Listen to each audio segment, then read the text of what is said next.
Vianney est devenu papa pour la première fois en octobre 2021.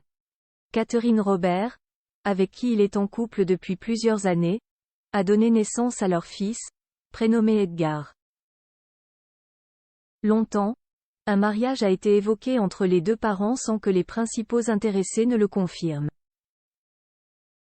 C'est désormais chose faite. La suite après la publicité en concert, pour ses fans et son public, Vianney donne absolument tout ce qu'il a et toute son énergie.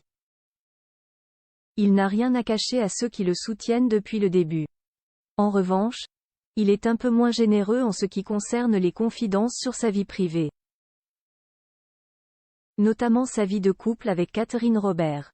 Rares sont les sorties officielles du couple, préférant largement la discrétion à l'omniprésence sur les tapis rouges ou les grands événements culturels.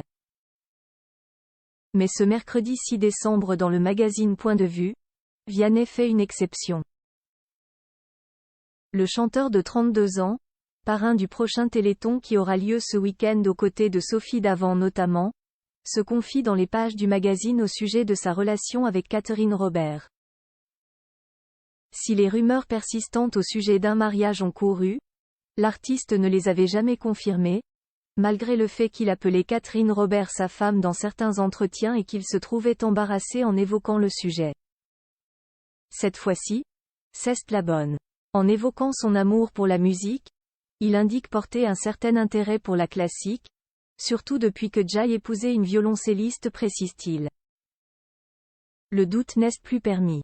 Catherine Robert et Vianney, heureux parents d'Edgar après les premières apparitions de Vianney la bague au doigt, le mariage aurait eu lieu à l'été 2020, soit un peu plus d'un an avant la naissance d'Edgar, le premier enfant du couple.